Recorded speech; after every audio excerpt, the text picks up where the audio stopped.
Hoy queremos estudiar sobre la imagen de la bestia.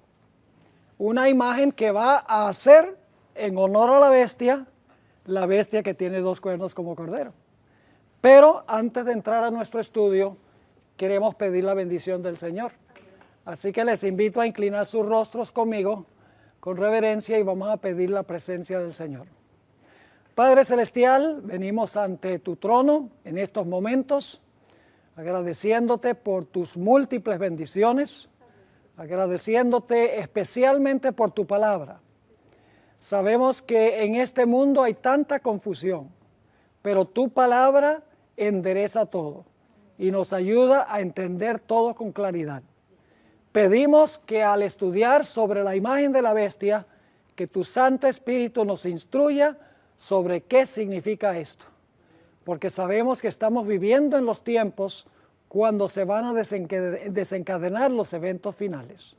Así que, Señor, escucha nuestra plegaria, porque te lo pedimos en el nombre precioso de tu Hijo, Cristo Jesús. Amén. La bestia que se levanta de la tierra, que tiene dos cuernos como de cordero, representa el país de los Estados Unidos. Según vimos, esta bestia que se levanta de la tierra va a levantar una imagen de la primera bestia, de la bestia que se levantó del mar. Ahora, ¿qué es una imagen? Una imagen es un reflejo o es una semejanza.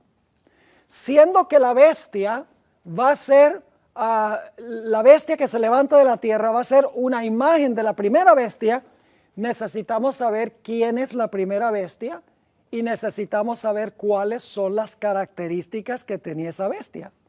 Porque la segunda bestia va a ser una imagen de la primera. Así que si no sabemos quién es la primera y qué características tiene, tampoco vamos a entender qué es la imagen de esa bestia. La primera bestia, durante los 1260 años, unió la iglesia con el Estado y empleó la espada del poder civil para perseguir a los que no estaban de acuerdo con sus enseñanzas y con sus prácticas. Quiere decir que la bestia que se levanta de la tierra va a ser una imagen de esto. Es decir, va a contrariar los principios que representan los dos cuernos como de cordero y va a repudiar esos principios para establecer un sistema en los Estados Unidos parecido al sistema que existía durante el periodo de la primera bestia en la Edad Media en Europa. Es decir, va a ser una réplica de lo que fue el papado durante los 1260 años, uniendo la iglesia con el Estado y persiguiendo a los que no están de acuerdo con esta alianza o con esta unión. Se va a repetir otra vez la historia de Jesús, como hemos estudiado, donde se unió la iglesia con el poder civil para crucificar a Jesús. Se va a repetir la historia de Juan Hus, donde la iglesia apeló al emperador y como resultado fue quemado Juan Hus en la hoguera. Esa historia se va a repetir, créanlo o no, en los Estados Unidos de América. Un país que profesa respetar dos reinos separados, que profesa dar libertad civil y religiosa, pero que va a repudiar esos principios haciendo una imagen de lo que fue la primera bestia. Los dos cuernos que tiene esta bestia que se levanta de la tierra representan dos reinos que existen en los Estados Unidos. Y esos dos reinos, como hemos estudiado, son el reino civil y el reino religioso. Es decir, la iglesia y el Estado. De esta idea de separación de iglesia y Estado vienen dos principios. El principio de la libertad civil y el principio de la libertad religiosa. Usted no puede creer ni enseñar libertad civil y religiosa al menos que usted reconozca que hay dos reinos y que se deben mantener separados uno del otro. Es decir, los dos cuernos representan dos reinos de donde se desprenden dos principios. Y esos principios son libertad civil y libertad religiosa. Porque es una bestia que tiene dos cuernos como de cordero. El cordero representa a Cristo. Los dos cuernos representan los dos reinos que reconoció Cristo Jesús, el Cordero de Dios. El reino de la iglesia y el reino del Estado. Pero nos dice la profecía que mientras tiene los dos cuernos como de cordero, mientras que profesa creer en la separación del poder civil del poder religioso, esta bestia va a hablar como un dragón. Así que necesitamos entender qué representa el dragón. Ya hemos tocado sobre este asunto en algunas clases anteriores, pero quiero nuevamente repetirlo porque es un punto supremamente importante para entender esta profecía específicamente. ¿Qué representa el dragón? En primer lugar tenemos Apocalipsis 12, 1 al 5. Allí nos dice que el dragón procuró matar al niño. Ahora, ¿qué representa allí el dragón que procuró matar al niño? Bueno, Apocalipsis 12 dice claramente que el dragón representa a Satanás. Apocalipsis 12, 7 al 9 dice que el dragón es la serpiente antigua, el diablo y Satanás. Pero nosotros sabemos que el diablo no se paró personalmente al lado de la mujer para matar al niño, sino que Satanás usó a Roma, un gobernante romano, para tratar de matar a Jesús cuando nació. Es decir, que el dragón representa a Satanás obrando a través del poder civil de Roma. Y luego tenemos la segunda etapa que se menciona aquí, Apocalipsis 12, 6, y luego los versículos 13 al 15, a donde dice que el dragón se lanza tras la mujer que tuvo que huir al desierto. Ahora, ¿qué representa ese dragón que se lanza contra la mujer una vez que el hijo se escapa de sus manos y asciende a Dios y a su trono? Se lanza el dragón contra la mujer y la mujer huye por 1260 años. ¿Qué representa el dragón durante ese periodo? Bueno, representa a Satanás, pero Satanás está obrando a través de ¿qué poder? A través de otra Roma, la Roma amalgamada, a través de Roma papal. Todavía el dragón representa a Satanás obrando por medio de Roma. Y luego tenemos la última etapa, porque Apocalipsis 12, 17 dice, luego el dragón se airó contra la mujer y se fue a hacer guerra contra el remanente de la simiente de ella, los que guardan los mandamientos de Dios y tienen el testimonio de Jesucristo. Ahora yo pregunto, esta persecución final dice que el dragón se va a lanzar contra el remanente de la simiente de la mujer. Yo pregunto, ¿qué representa ahí el dragón? El dragón representa a Satanás, ¿sí o no? Satanás quiere destruir al pueblo de Dios, pero ¿a través de quién va a obrar Satanás? A través de Roma restaurada al poder cuando se le sane la herida mortal. ¿Están entendiendo el punto? Es decir, en todas las etapas, cuando trata Roma de matar al niño, cuando Roma papal persigue a la mujer, cuando Roma papal persigue al remanente final, el dragón representa a Roma en sus diferentes etapas. Ahora yo pregunto algo. En Apocalipsis 13, 11, cuando dice que esta bestia que se levanta de la tierra, que es los Estados Unidos, tiene dos cuernos como de cordero, pero habla como un dragón, yo pregunto, ¿a nombre de quién está hablando esta bestia? Está hablando a nombre de Satanás, pero ¿cuál es el poder por el cual está hablando? Satanás, ¿a través de qué? A través de Roma papal resucitada al poder. ¿Sí están entendiendo el punto? Es decir, que cuando dice que esta bestia de la tierra habla como un dragón, está hablando como Satanás, sí, pero está hablando como Satanás en nombre de Roma, Roma papal. Y usted dice, ¿cómo sabemos eso? Es muy sencillo. Cuando ustedes leen Apocalipsis 13, 11 al 18, esta segunda bestia hace todo para complacer a la primera. Es portavoz de la primera. Manda a todos a adorar a la primera bestia. Hace una imagen de la primera bestia. Impone la marca de la primera bestia. Todo lo que hace en presencia de la bestia. Es decir, que esta nación va a hablar no solamente como portavoz de Satanás, sino que va a ser portavoz ¿de quién? Portavoz de Roma, Roma papal. Cuando aparece el dragón en las profecías es un símbolo de Satanás obrando a través de Roma. ¿Está claro ese punto? Muy importante. Ahora, ¿cómo habla una nación? Porque esta bestia que se levanta de la tierra es una nación, los Estados Unidos. Ahora, ¿cómo habla una nación? A través del Congreso que representa al pueblo. Note lo que dice Elena White en El conflicto de los siglos, página 495. Dice aquí Elena White, el hablar de la nación son los actos de sus autoridades ¿qué? Legislativas y judiciales. Por esos actos la nación desmentirá los principios liberales. Liberales significa en términos de amplitud, no liberales políticamente ni teológicamente, sino en términos de que es un país muy amplio, muy liberal. Dice, por esos actos la nación desmentirá los principios liberales y pacíficos que expresó como ¿qué? Como fundamentos de su política. Va a profesar una cosa y va a hacer otra distinta. Ahora, esta es una bestia peculiar.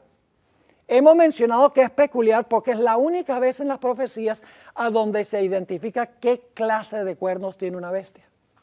Por ejemplo, la bestia que tenía 10 cuernos en Apocalipsis 12, sencillamente dice que tenía 10 cuernos. En Apocalipsis 13 dice que tenía 10 cuernos. En Apocalipsis 17 la bestia también tenía 10 cuernos. No dice qué clase de cuernos. Pero este es el único lugar a donde se menciona la clase de cuernos. Son cuernos como de cordero. Ese debe ser un detalle supremamente importante.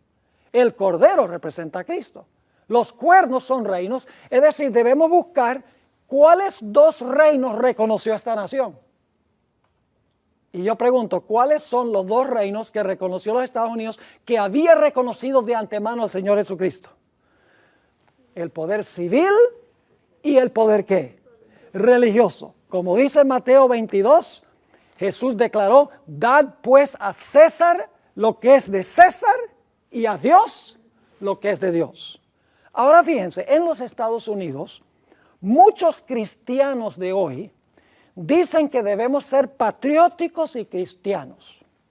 Y declaran que para ser patrióticos y cristianos necesitamos presionar al gobierno para que apoye la religión en cosas tales como la oración en la escuela pública, como por ejemplo en vouchers para que podamos mandar nuestros hijos a escuelas privadas, escuelas religiosas, que debemos nosotros recibir dinero del gobierno, las iglesias, para llevar adelante su obra caritativa en favor de los pobres, que el gobierno debe apoyar exhibiciones religiosas en propiedades públicas. Dicen, si nosotros somos patrióticos y si nosotros en realidad somos cristianos, debemos presionar al gobierno para que exalte el cristianismo.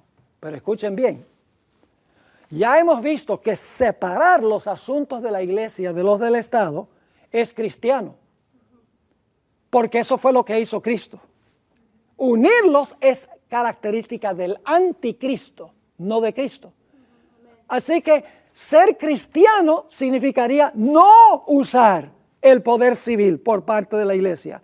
¿Y qué diríamos de ser patrióticos? Mis hermanos y hermanas, ser patrióticos significa abogar por los principios de los que fundaron a la patria. Pero los que fundaron la patria declararon que se debe separar la iglesia del Estado. Y hoy en día los que supuestamente son patriotas quieren ir en contra de los fundadores en nombre del patriotismo y unir lo que los fundadores separaron. Es decir, mis hermanos y hermanas, si la iglesia se une con el Estado, eso es anticristiano, porque Jesús condenó eso.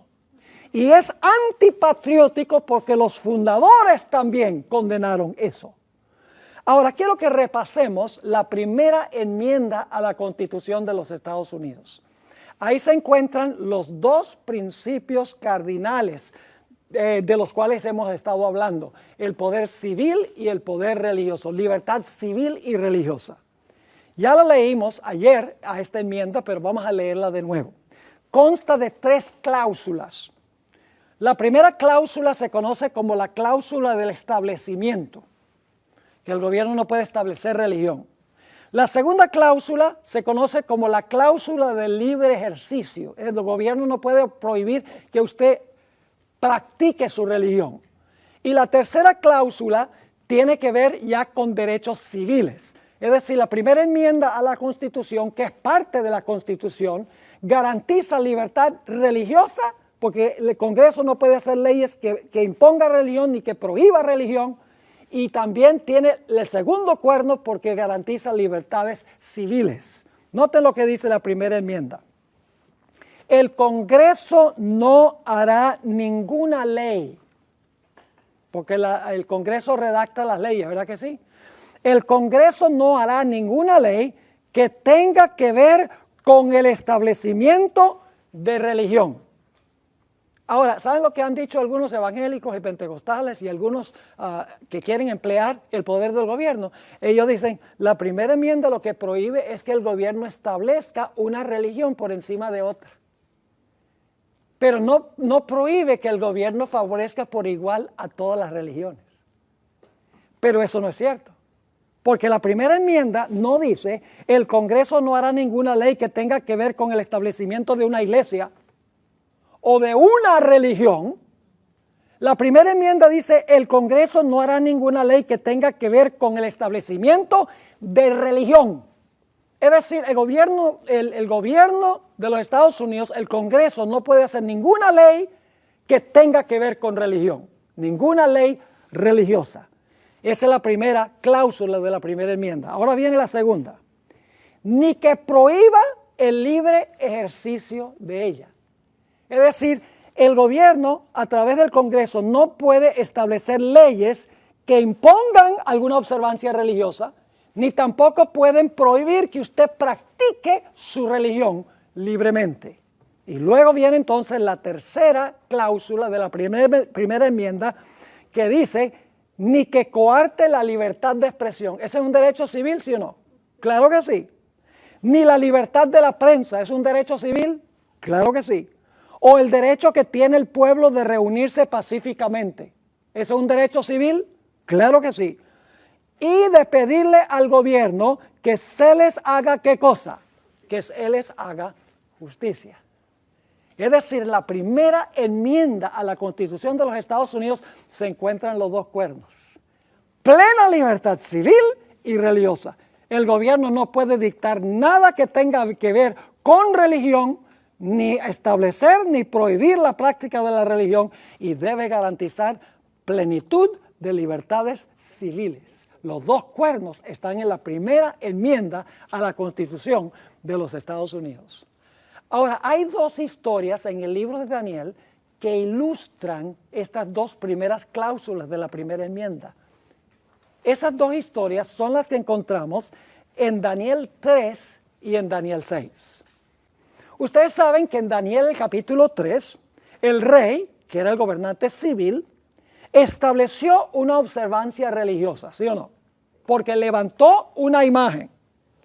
Y le mandó a todos, el poder civil le mandó a todos que adoraran a la imagen que él levantó. Es decir, el gobierno está estableciendo una observancia religiosa, ¿sí o no? Ahora, fíjense qué interesante. Los que rehusaran obedecer a esta ley religiosa dada por el civil, ¿qué iba a pasar con ellos? Iban a perder la vida, que es la libertad civil más preciosa que tiene un ser humano. El gobierno debe proteger la vida de la gente. Pero cuando el rey, el poder civil, impuso esta ley religiosa, él dijo, el que no esté de acuerdo va a perder no solo sus convicciones religiosas, sino que también va a perder su libertad civil, va a perder la vida. Es decir, que cuando se unió la iglesia con el Estado y el Estado estableció una observancia religiosa, el resultado fue la persecución. ¿Se dieron cuenta? Ahora, en otras partes del libro, esto es importante reconocerlo, en otras partes del libro, vemos que Daniel y sus tres amigos eran fieles ciudadanos de Nabucodonosor. Es decir, obedecían todas las leyes legítimas del estado de Babilonia. Pero cuando se trató del rey imponer una ley que violaba los dictámenes de su propia conciencia, una ley que violaba su religión, ellos desobedecieron al poder civil. ¿Cuándo es el único tiempo que nosotros tenemos derecho de desobedecer al poder civil? Solamente cuando el poder civil se sobrepasa a su autoridad y se mete con la religión. En ese momento podemos obedecer a Dios y no a los hombres. Y eso fueron lo que hicieron. Los tres jóvenes dijeron, nosotros no vamos a arrodillarnos ante esta estatua, vamos a desobedecer el decreto del rey, porque el rey y el poder civil no tienen ningún derecho de imponer una observancia religiosa. ¿Ven cómo esto ilustra la primera cláusula de la primera enmienda? El gobierno está estableciendo religión. Ahora los tres jóvenes se pararon allí y no quisieron adorar la imagen. Es interesante leer cómo describe la hermana White el rostro de Nabucodonosor, porque ella lo vio en visión. Ella dice que cuando Nabucodonosor dijo, ¿y qué Dios os librará de mis manos?, dice que alzó la mano al cielo y que la cara de él parecía la cara de un demonio, dice el espíritu de profecía. Estaba enfurecido porque no se estaba respetando el decreto civil y religioso que el rey estaba dando. Y los jóvenes no tenían sino una sola corte de apelación. ¿Tenían ellos alguna protección de las leyes humanas? ¿Cuál era su única corte de apelación? Su último recurso era confiar en Dios. Yo pregunto, ¿va a pasar esta historia de nuevo? ¿Saben dónde se cumple esto al final de la historia? Claro, en el Antiguo Testamento tenemos un rey literal, Nabucodonosor, que por un tiempo, dicho sea de paso, vivió de bestia, ¿no? Y levantó una imagen, mandó a todos que adoraran la imagen, y cualquiera que no adorara la imagen iba a ser muerto. Apocalipsis 13, 11 al 18 tiene todos esos elementos. La bestia levanta una imagen, el que no adora la imagen será muerto. Es decir, que el trasfondo de Apocalipsis 13, 11 al 18 se encuentra en Daniel, el capítulo 3. Y los jóvenes se pararon y dijeron, Dios nos librará, y si no nos libra, igual, nosotros adoramos solamente a nuestro Dios. Y ustedes saben lo que Dios hizo. Dios intervino. Cristo Jesús mismo vino al horno de fuego para librar a esos tres jóvenes de ser incinerados vivos. Es decir, que la historia de Daniel 3 lo que hace es ilustrar la primera cláusula de la primera enmienda a la Constitución. ¿Qué sucede cuando un gobierno impone una observancia religiosa? Inmediatamente viene la persecución y la violación de los derechos civiles. Daniel 6 es la otra historia. Esa ilustra la segunda cláusula de la primera enmienda a la Constitución. Y ustedes dicen, ¿cómo es eso? En Daniel el capítulo 6, el rey no está imponiendo religión. Lo que el rey está diciendo es que nadie puede orar por 30 días. Está prohibiendo que Daniel y otras personas practiquen su religión. Él no está diciendo, ustedes tienen que orar esta oración específica. No está estableciendo religión. Lo que está diciendo es que no pueden orar por un periodo de 30 días. Está prohibiendo el libre ejercicio de la religión. ¿Ven un poquito de diferencia ahí entre la primera historia y la segunda? Ahora, lo interesante es que Daniel dijo, no, yo no puedo obedecer esa ley porque está prohibiendo que yo ejerza libremente mi religión. El poder civil se ha sobrepasado a su nivel de autoridad. Que gobierne en los asuntos civiles, pero que no venga a legislar en asuntos religiosos. Ahí yo sí tengo derecho de desobedecer el decreto del rey. Y así abrió las ventanas de su cuarto, no quiso esconder nada, y oró 3 veces al día hacia Jerusalén, como siempre lo había hecho. Y ustedes saben qué fue lo que pasó. Lo que pasó fue que lo echaron al foso de los leones. ¿Y cuál fue la última corte de apelación de Daniel? ¿Tenía alguna ley humana que lo protegiera? ¿Tenía algún apoyo humano? No. Su último recurso era recurrir ¿a quién? al Dios a quien él continuamente servía. Y Dios intervino y cerró las bocas de los leones. Y los leones se volvieron gaticos. Y Daniel a lo mejor le pasaba la mano encima. Imagínense, toda la noche ahí. Y alguno podría decir, bueno, no tenían hambre. Que no tenían hambre. El siguiente día, cuando echaron a los príncipes que tramaron el asunto, ni habían llegado al suelo. Y ya los leones estaban echando el banquete de la vida. Es decir, Dios tuvo que intervenir para librar a Daniel de este complot que se realizó. Ahora, ¿saben ustedes que Nabucodonosor y Darío no entendieron lo que Dios les quería enseñar? No lo entendieron. Porque después de la experiencia de Daniel el capítulo 3, ¿saben lo que hizo Nabucodonosor? Nabucodonosor dijo, cualquiera que hable en contra del Dios de Daniel, le vamos a allanar la casa, le vamos a cortar la cabeza y vamos a matar a toda su familia. Yo pregunto, ¿el rey tenía derecho de dar un decreto a eso? No tenía ningún derecho. Porque al fin y al cabo, si alguien irrespetaba a Dios, ese era problema con Dios, no problema con el rey. No entendió lo que Dios estaba tratando de enseñarle. Dios le estaba enseñando que él no podía entrometerse en la religión. Y sin embargo, ahora da otro decreto religioso, que nadie ahí respete porque ahí se la va a arreglar conmigo. Y Darío tampoco entendió, porque Darío también dio un decreto y dijo, ahora yo declaro que todos deben temblar ante el Dios de Daniel.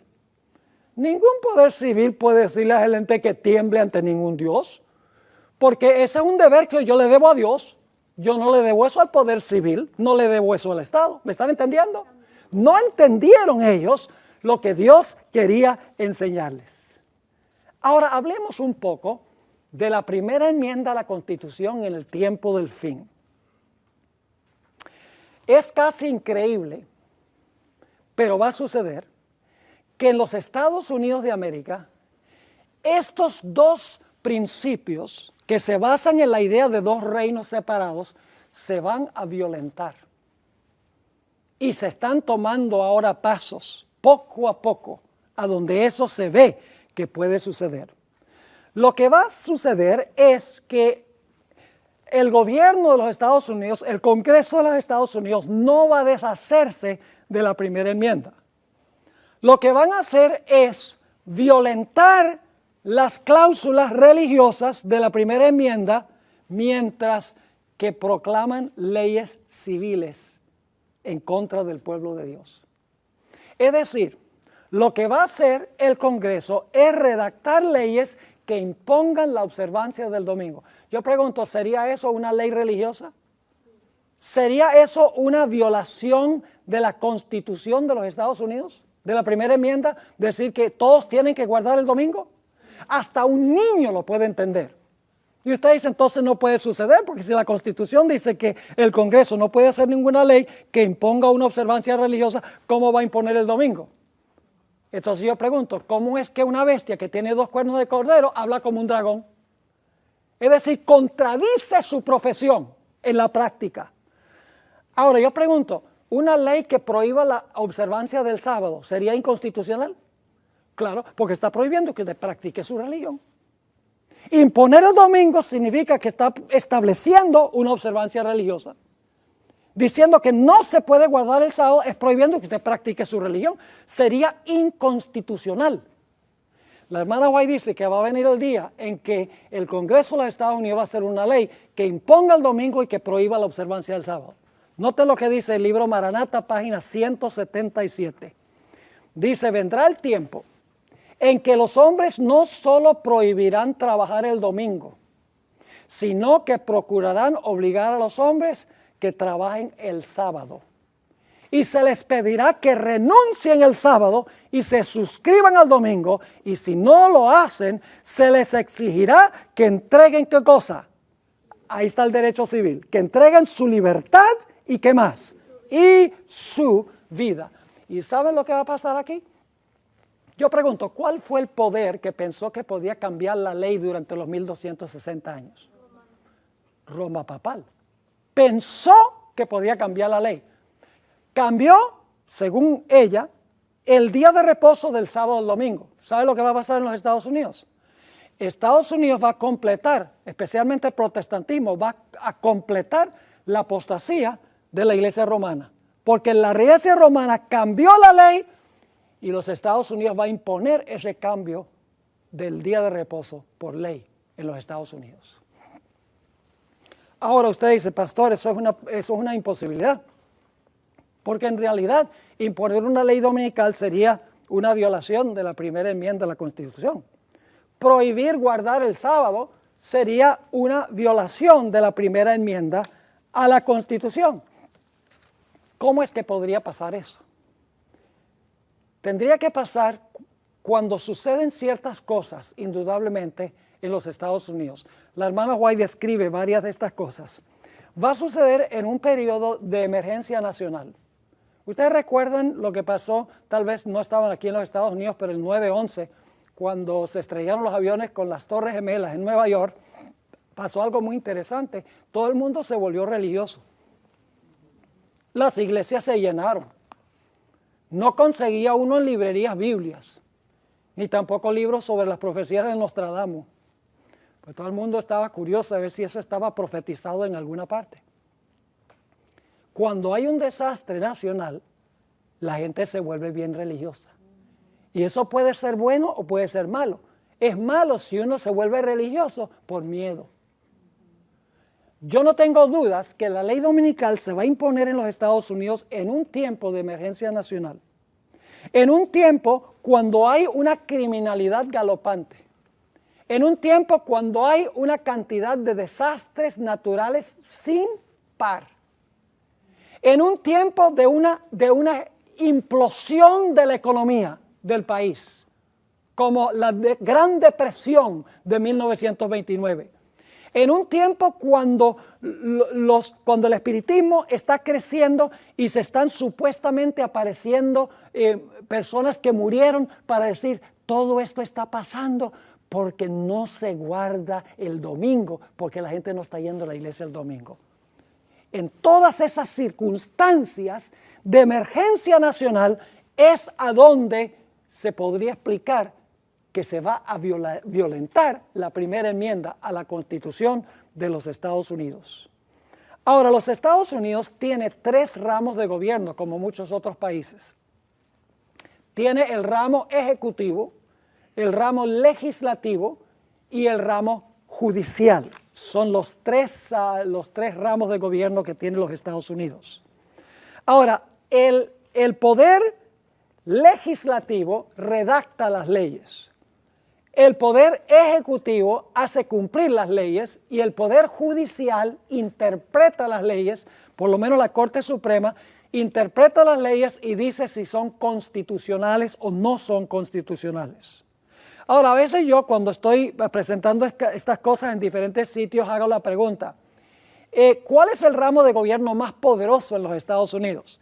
Casi siempre cuando hago esa pregunta la gente dice, oh, es el poder ejecutivo, porque ese es el que tiene poder para hacer cumplir las leyes.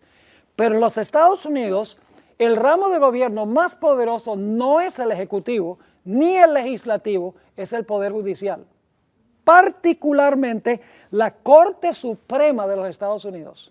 Son 9 jueces que tienen un poder sin límites, básicamente, humanamente hablando. Les doy una ilustración para que puedan ver el poder que tiene la Corte Suprema. Algunos de ustedes recordarán la elección del año 2000. ¿Recuerdan la elección del año 2000 en la Florida? A donde no se sabía quién había ganado la elección. Si había ganado Gore.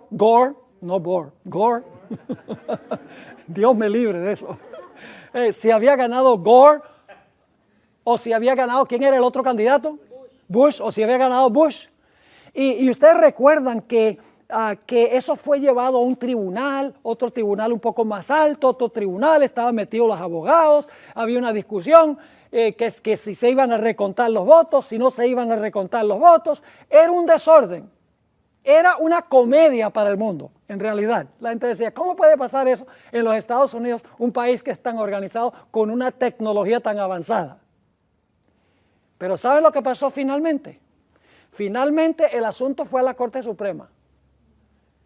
Y 9 jueces dijeron, queda de presidente George Bush. Última corte de apelación. La Corte Suprema de los Estados Unidos eligió al presidente de los Estados Unidos, porque podría haber declarado que se contaran de nuevo los votos, pero no quiso hacerlo. La Corte Suprema tenía tanto poder que cuando la Corte Suprema dijo, ganó Bush, caso cerrado. Ahora, quiero hablarles un poquito de la Corte Suprema. La Corte Suprema tiene 9 jueces. De esos 9 jueces, 6 son católicos romanos.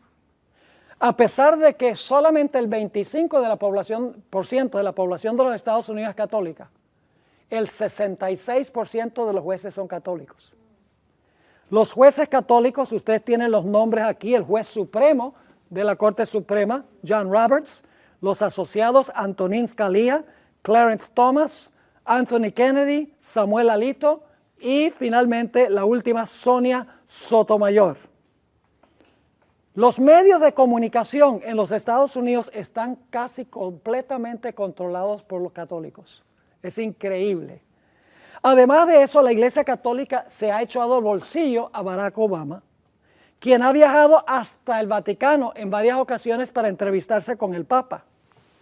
Además de eso, recién elegido, le hicieron una invitación para presentar el discurso de graduación en la universidad más famosa católica en los Estados Unidos, la Universidad de Notre Dame, en el estado de Indiana. Y luego, Barack Obama, cuando estaba decidiendo quién iba a ocupar a un puesto que había quedado vacante en la Corte Suprema, eligió a Sonia Sotomayor, que es católica romana.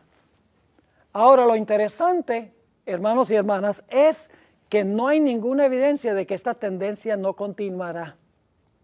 Los jueces más liberales de la Corte Suprema, Kennedy, Ginsburg y otros, se están envejeciendo y Ginsburg por lo menos está de muy mala salud. ¿Podríamos imaginarnos nosotros cómo sería la Corte Suprema si tuviera 7 o más católicos romanos? Tiene 6 ahora, lo cual significa que tiene mayoría para interpretar cualquier ley que el Congreso haga para decir que es constitucional, aun cuando no sea constitucional. Es decir, escuchen bien, el Congreso redacta las leyes, pero alguien puede cuestionar una ley y decir, esa ley no es constitucional. Si alguien cuestiona la ley que redactó el Congreso y dice, esa ley no es constitucional, pueden apelar a la Corte Suprema. Y la Corte Suprema tiene el deber de decir si la ley es constitucional o no es constitucional. Ahora, ¿qué va a suceder? Hermanos y hermanas, ¿qué sucede si el Congreso redacta una ley de que todos tienen que guardar el domingo? Yo estoy seguro que el Departamento de Libertad Religiosa de la Iglesia Adventista y posiblemente algunas otras personas de otras iglesias van a decir, esto es inconstitucional. Cualquier persona racional diría que es inconstitucional.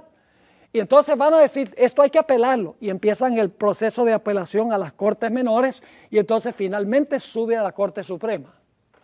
Yo pregunto, ¿la Corte Suprema podría decir que esa ley inconstitucional es constitucional? Sí, señor. Y si la Corte Suprema dice que es constitucional, la ley va.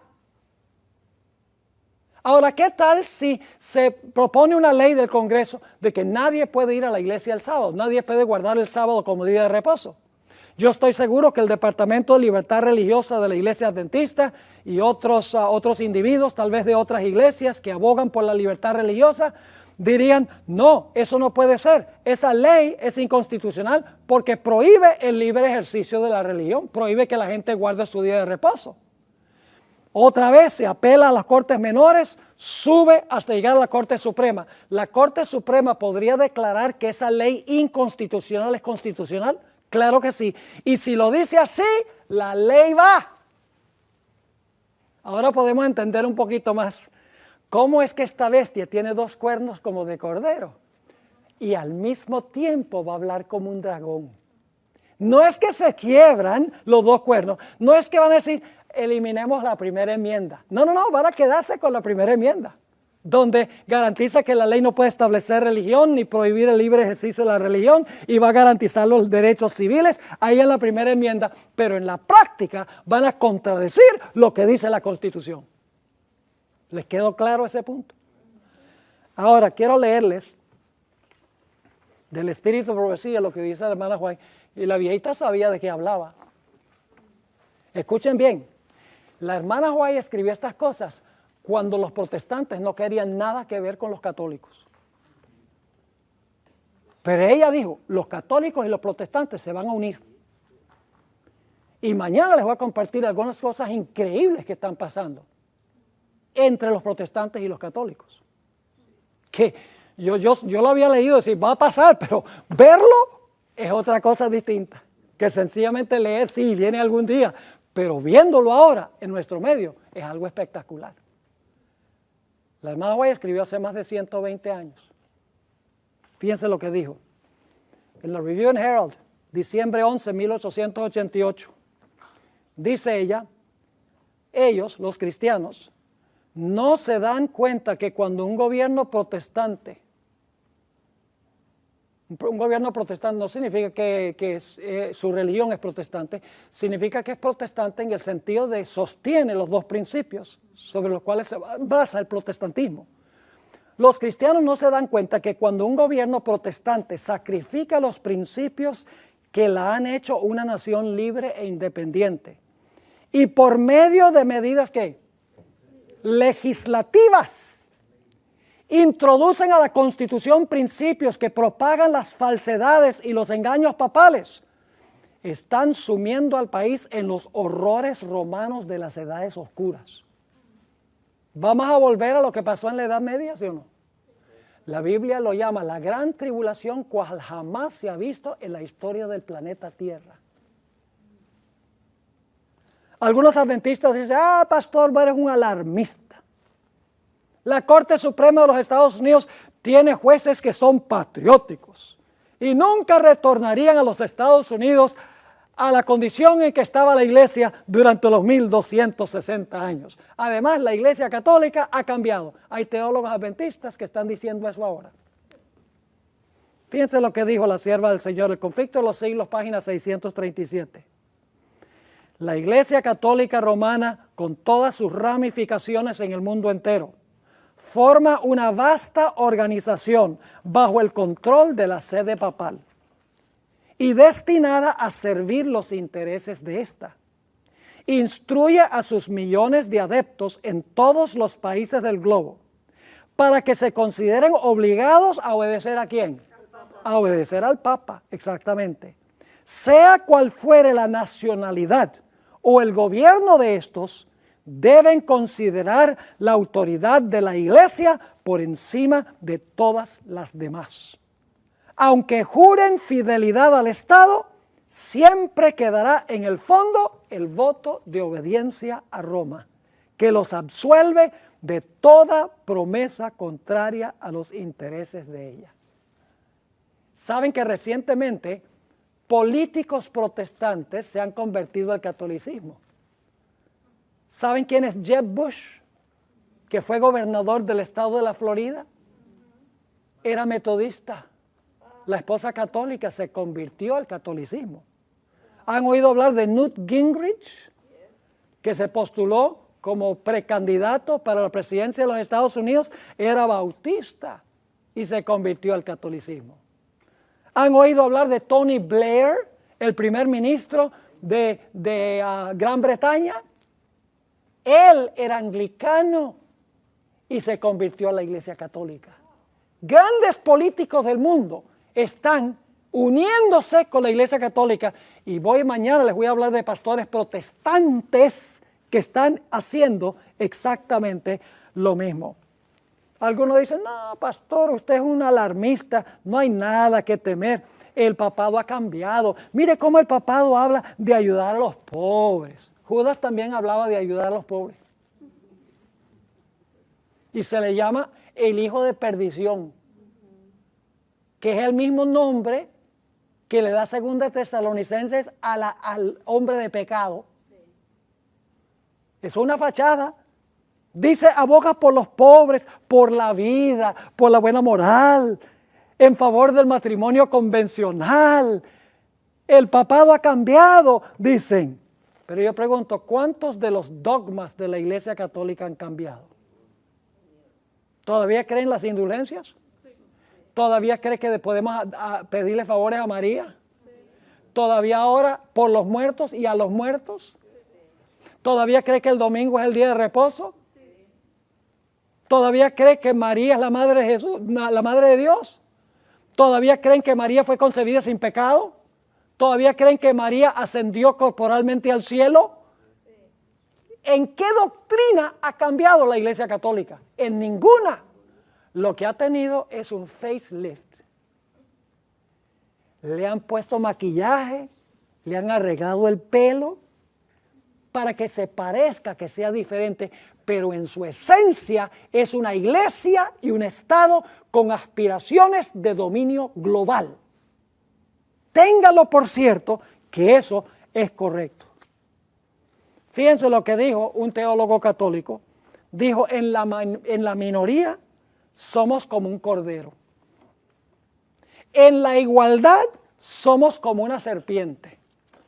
Y en la mayoría somos como un león. Lo que pasa, la Iglesia Católica no ha sacado las uñas porque en este país ha estado en la minoría. O en la igualdad. Pero cuando esté en la mayoría, se portará como un león.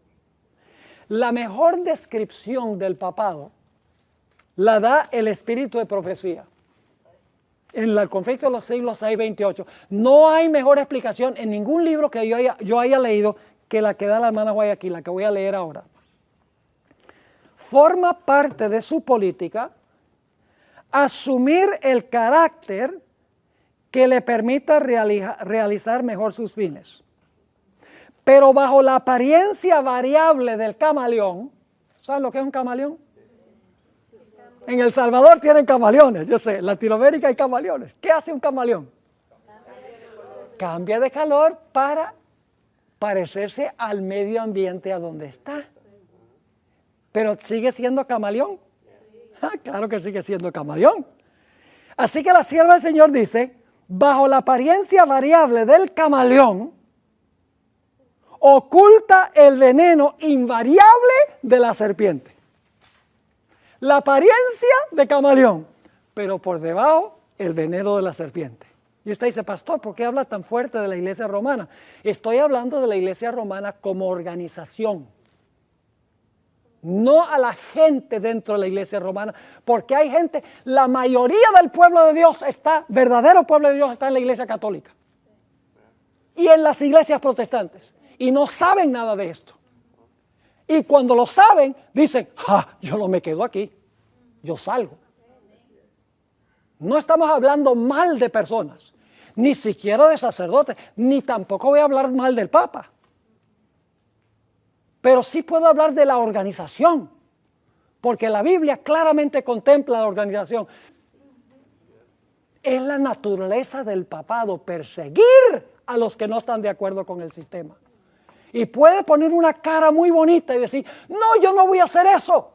Pero la profecía dice que sí lo va a hacer.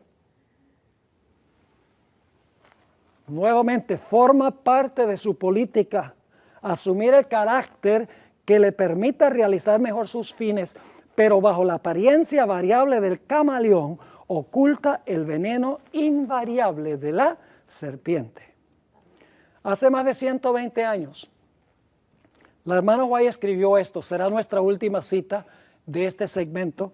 Se encuentra en Signs of the Times, Señales de los Tiempos, junio 12, 1893. Todas estas citas yo las traduje, no están en español, pero yo las traduje para que puedan leerlas, porque no están bien versados en el idioma del cielo, que es el inglés.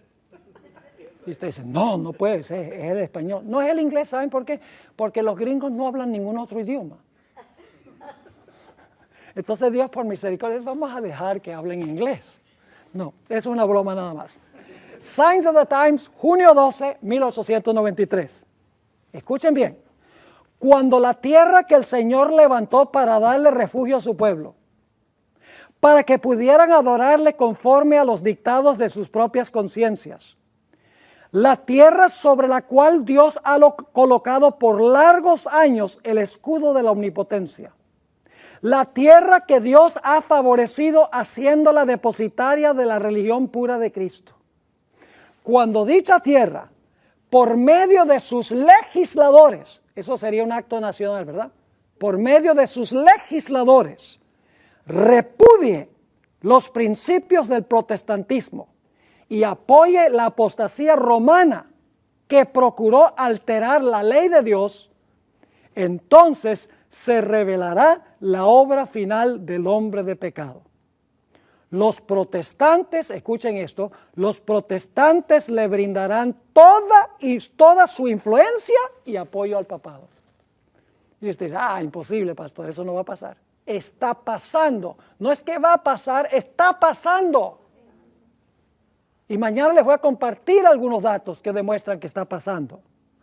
Sigue diciendo, por un acto nacional. ¿Qué es un acto nacional? Es una ley del Congreso, mis hermanos y hermanas. Un acto nacional es una decisión que toma toda la nación. Dice, por un acto nacional, impondrán la observancia del falso sábado. Y ahora fíjense la terminología. Y le darán vida y vigor a la fe corrupta de Roma. ¿Qué significan esas palabras que le darán vida y vigor? Debe ser que el papado hasta ese momento no tenía vida ni vigor. ¿Por qué no tenía vida ni vigor? Porque tiene una herida mortal.